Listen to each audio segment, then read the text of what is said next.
I'm 74 years old, and I need to tell you something. I wasted 50 years of my life. 50 years. Not on alcohol, not on affairs, not on gambling. I wasted it on fear. Fear of things that never happened. I have a list, an actual list. 27 disasters I prepared for. 27. You want to know how many actually happened? 0. Not one. But while I was busy being afraid of tomorrow, I lost today. I lost yesterday. I lost everything that mattered. My husband died 3 years ago, and now I sit alone in this safe, perfect house with nothing but regrets, and it's too late. Let me take you back. 1972. We had just bought our first house, a tiny yellow house on Maple Street with a crooked mailbox and a garden we had no idea how to maintain. David was 32. I was 28. We were so young. Sunday mornings, he would make pancakes, terrible pancakes, burn on the edges, raw in the middle. But he'd serve them with this ridiculous bow, like he was a French waiter. And I would laugh. God, I used to laugh. The kids would run in. Emma and Michael, their feet making that pitter-patter sound on the wooden floor. David would scoop them up, one in each arm, and spin them around until they screamed with joy. The kitchen smelled like coffee and burnt butter and happiness. That's what happiness smelled like. I can still see the sunlight coming through the window above the sink, dust particles floating in the beam, Emma's blonde hair catching the light. We were happy. We were so happy. And then, I don't know exactly when it started. Maybe after Emma was born, maybe before. But somewhere along the way, I started keeping a list, not on paper at first, in my head, a list of things that could go wrong. Emma could fall down the stairs. Michael could choke on a grape. David could lose his job. The car could break down. We could get robbed. The house could catch fire. It started small. David wanted to take the kids to the beach for the weekend. What if they drown? I said. He laughed. He thought I was joking. I wasn't. We'll watch them, Margaret. Come on, it'll be fun. But I could see it so clearly. Michael running into the waves, a riptide pulling him under. Emma screaming. David diving in but not finding him. The Coast Guard. The helicopter. The tiny coffin. So we didn't go. David folded up the beach towels he'd already packed, put them back in the closet. He didn't say anything. But something changed in his eyes that day. For our 10th anniversary, he surprised me. 2 tickets to Italy, Rome, Florence, the Amalfi Coast. He'd been saving for 2 years. He had this whole folder. Maps, restaurant recommendations, a phrase book with Italian words he'd been practicing. Imagine us, Margaret, walking through Rome, throwing coins in the Trevi fountain. Just you and me. His eyes were so bright. And all I could see was the plane exploding midair, us plummeting into the ocean, our bodies never found. Emma and Michael orphans. I can't, I said. Can't what? I can't get on a plane, David. What if it crashes? He stared at me. Margaret, planes don't just crash. But they do. I saw it on the news.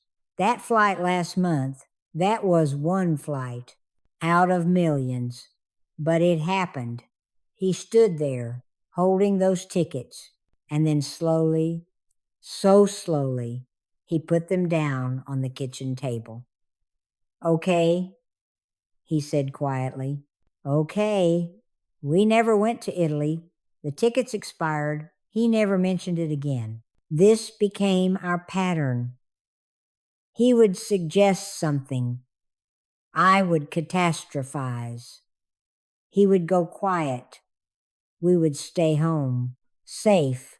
Always safe. When Michael wanted to join the soccer team, I said no.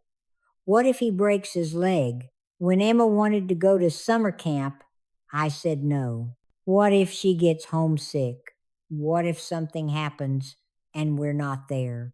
When David got offered a promotion that required us to move to Seattle, I panicked. What if we can't sell the house? What if you hate the new job? What if we run out of money? We stayed. He turned down the promotion.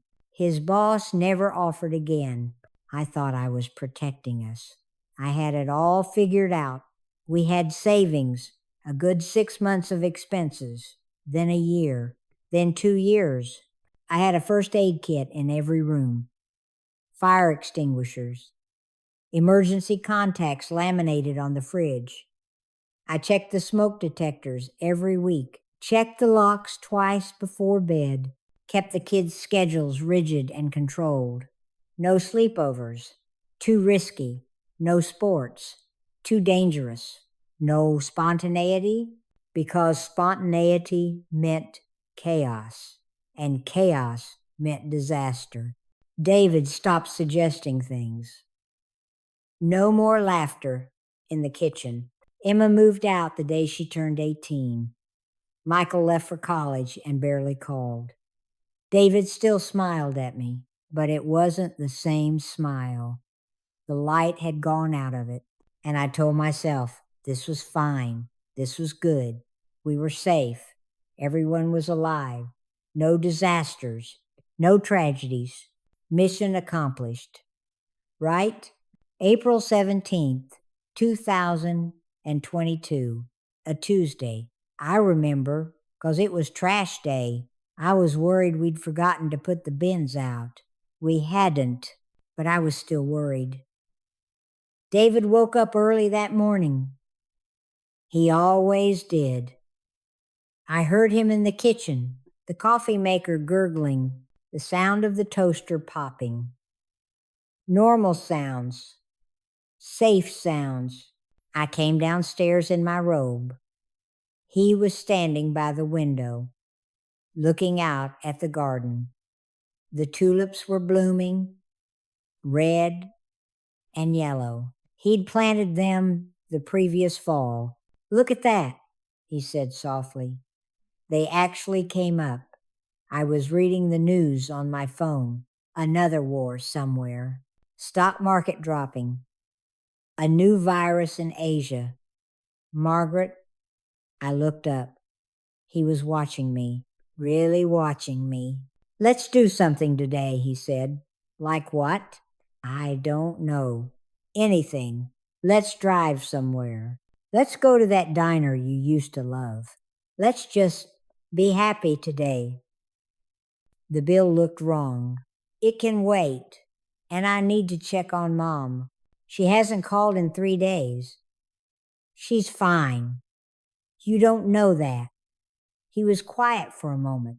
Then he said very quietly, "You're right. I don't." He turned back to the window. I went back to my phone. 5 minutes passed. Maybe 10. Then I heard it. The coffee cup. Falling. Shattering. I looked up. David was gripping the counter. His face. Something was wrong with his face. David? He tried to speak. Nothing came out.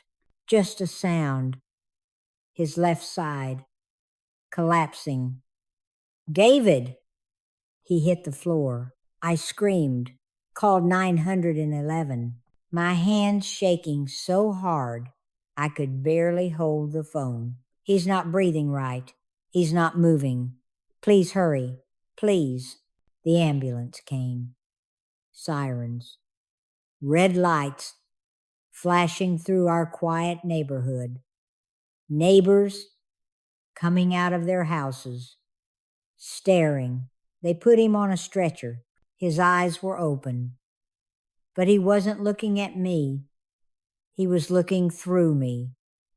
I rode in the ambulance, held his hand. It was warm, still warm. You're going to be okay, I kept saying. You're going to be okay. You're going to be okay. At the hospital, they rushed him away. I sat in the waiting room. White walls, fluorescent lights, a TV playing the news on mute. I waited and waited and waited. A doctor came, young, too young to be giving this kind of news. Mrs. Patterson? I stood up. I'm very sorry. That's all I heard. The rest was just noise. Massive hemorrhagic stroke. Nothing they could do. He was gone before he hit the floor. Gone. Just like that. No warning. No time to prepare. No checklist. No emergency plan. I had prepared for everything. Earthquakes, home invasions, financial collapse, pandemics, everything. Except this. I never saw this coming. I drove home alone. Unlocked the door. The house was exactly as we'd left it. The coffee cup still shattered on the floor. Coffee pooling on the tile. The tulips still blooming outside, red and yellow. And I stood there in our kitchen, in our safe, perfect, controlled little kitchen. And I realized all my fears, all my preparations, all my lists. And I never feared this. I never feared the one thing that actually happened. The silence in that house was so loud I thought I'd go mad. 3 months after the funeral, I finally went down to the basement. I couldn't before. Couldn't face his things, his tools, his workbench, the smell of sawdust and oil. But the estate lawyer said I needed to go through everything. So I did. Box after box of our life together. Old tax returns, photo albums, Christmas decorations. And then, in the corner, a cardboard box I'd never seen before. No label, just David's handwriting on the side. Someday, I opened it. Inside, tickets. So many tickets. Plain tickets, all printed, all paid for, all expired. Rome. June 1985. Paris. September 1992. Tokyo. March 1998. Santorini. May 2003. Ireland. October 2007.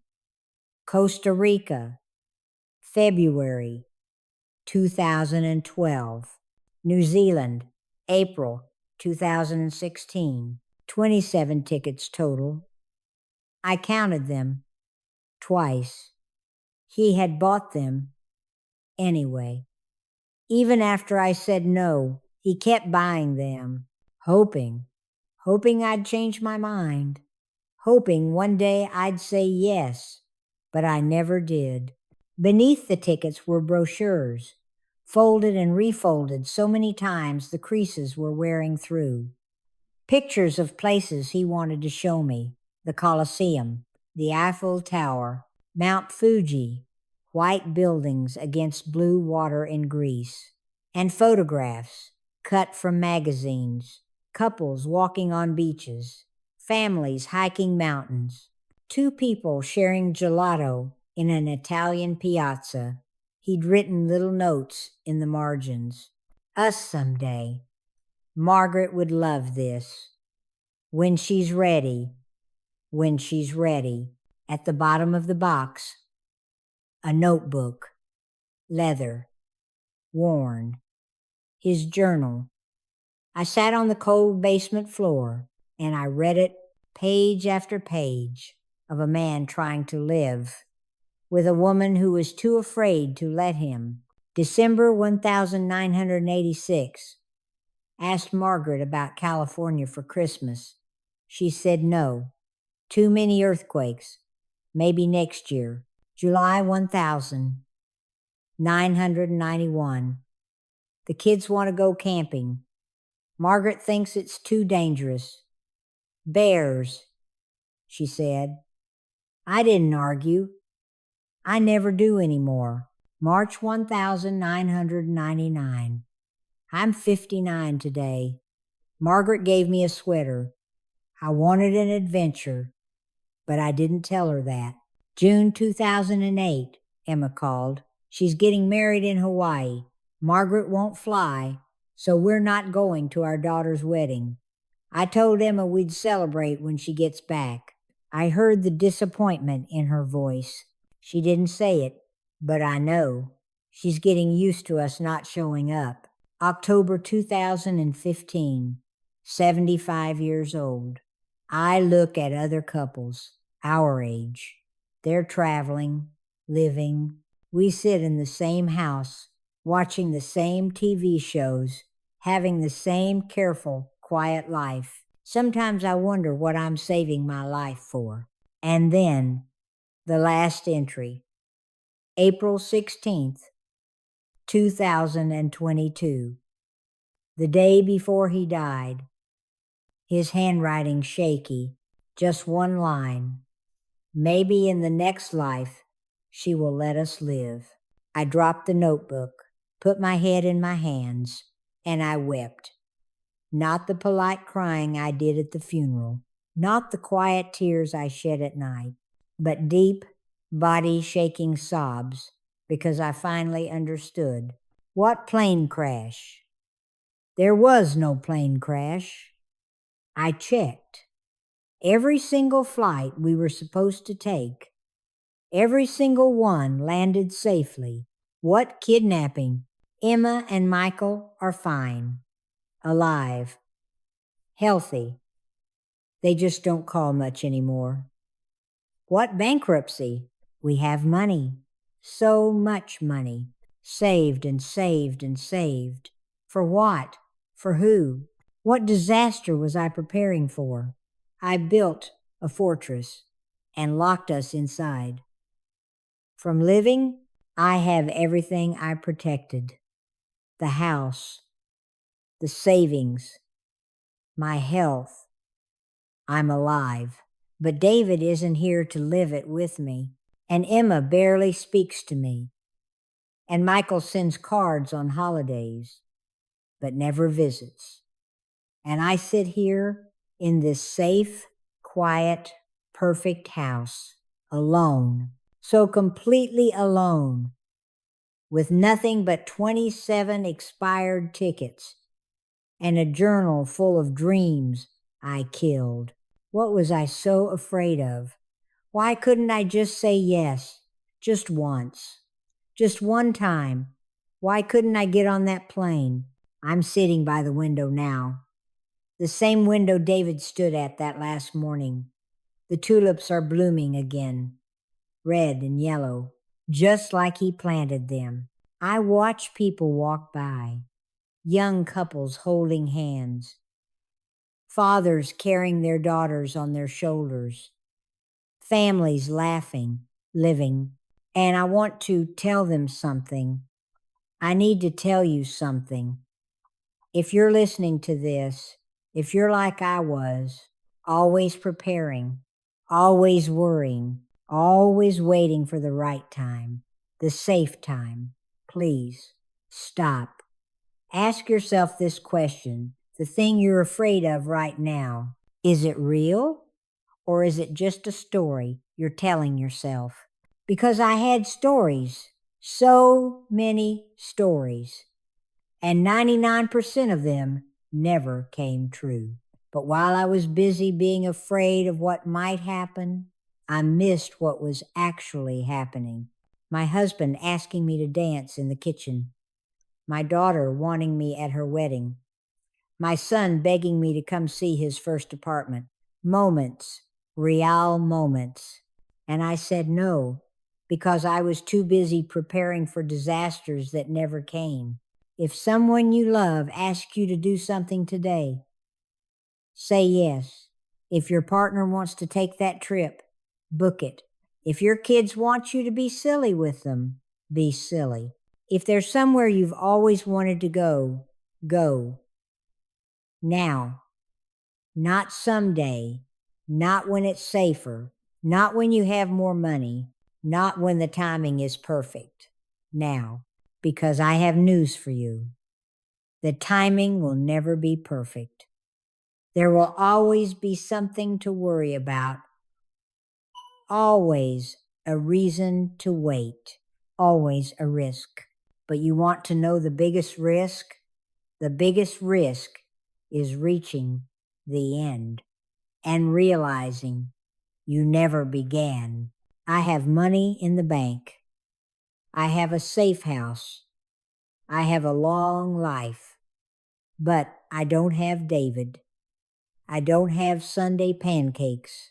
I don't have my children's trust.